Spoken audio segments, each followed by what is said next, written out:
আসসালামু আলাইকুম। শুনছেন সংবাদ শিরোনাম। নবীনগরে গ্রাম আদালত বিষয়ক কমিউনিটি মত বিনিময় সভা। এখন শুনবেন বিস্তারিত। বাংলাদেশ স্থানীয় সরকার, ইউরোপিয়ান ইউনিয়ন এবং ইউএনডিপি এর যৌথ অর্থায়নে এবং Young Power in Social Action ইপসার বাস্তবায়নে বাংলাদেশ গ্রাম আদালত সক্রিয়করণ তৃতীয় পর্যায়ে প্রকল্পের আওতায় ব্রাহ্মণবাড়িয়ার নবীনগর উপজেলার জিনপুর ইউনিয়ন পরিষদে গ্রাম আদালত বিষয়ক কমিউনিটি মত বিনিময় সভা ও ভিডিও প্রদর্শনী অনুষ্ঠান অনুষ্ঠিত হয়েছে। রবিবার দুপুরে অত্র ইউনিয়ন পরিষদ কার্যালয়ে এই মত বিনিময় সভা ও ভিডিও প্রদর্শনী অনুষ্ঠান অনুষ্ঠিত হয়।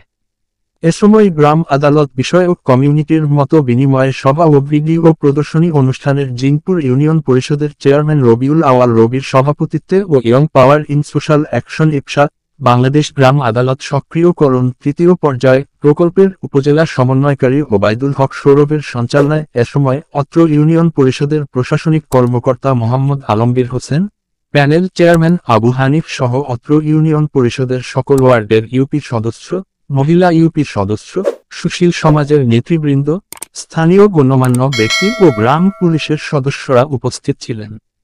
উক্ত সভায় সার্বিক তদারকি করেন নবীনগর উপজেলা নির্বাহীর কর্মকর্তা রাজীব চৌধুরী।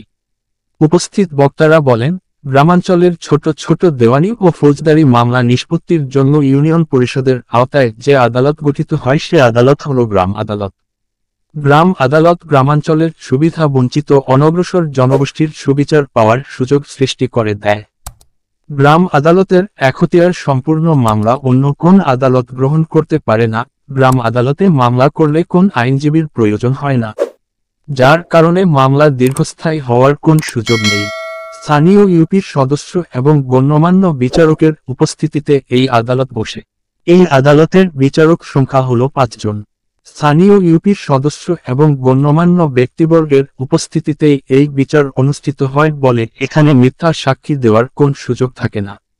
এছাড়াও গ্রাম আদালতে মামলার আবেদনপত্রে কি কি তথ্য দেওয়া লাগে সে বিষয়ে আলোচনা করা হয়।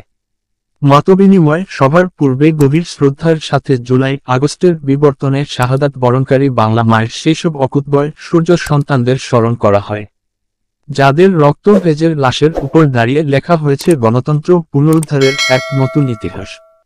পরে গ্রাম আদালত বিষয়ক একটি ভিডিও প্রদর্শনী প্রজেক্টরের মাধ্যমে উপস্থিত সবার মাঝে প্রদর্শন করা হয়। গ্রাম আদালত সক্রিয়করণ তৃতীয় পর্যায় প্রকল্পের বাস্তবায়নের মতবিনিময় সভা এবং ভিডিও প্রদর্শনী সহায়তা করায় Young Power in Social Action ইপসার প্রধান নির্বাহীর মোহাম্মদ আরিফুর রহমান, গ্রাম আদালত সক্রিয়করণ তৃতীয় পর্যায় প্রকল্পের প্রকল্প সমন্বয়কারী Young Power in Social Action ইপসার সরকারি পরিচালক মিসেস ফারহানা ইদ্রিস ও মিসেস নাসিম বানু এবং গ্রাম আদালত সক্রিয়করণ তৃতীয় পর্যায়ে প্রকল্পের ফোকাল পার্সন ও Young Power in Social Action ইপসার সমাজ উন্নয়ন পরিচালককে উপস্থিত সকলে ধন্যবাদ ও কৃতজ্ঞতা জানান।